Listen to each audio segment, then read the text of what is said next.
Hello, this is Patrick from XPression, and I want to show you a new function in XPression 6.1 that has to do with texture cache. If you're working with graphics or you're replacing images and you're using the image files in your local file system, in other words, not in data link, not from open MAM sources, you normally have to check if your art department's going to change images on you. You have to go to Tools, Advanced, Flush, Texture Cache if they give you an updated image that has the same name.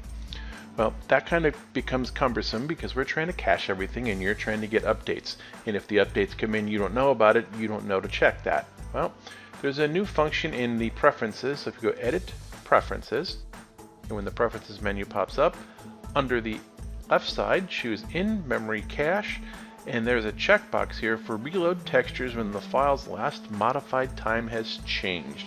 What this means, the system is going to check what's in your graphic or your scene, and it's going to check it against the original source file, and if the date stamp on the file in the file folder is more recent than what you have in cache or in your graphic, it will give you the updated graphic on output.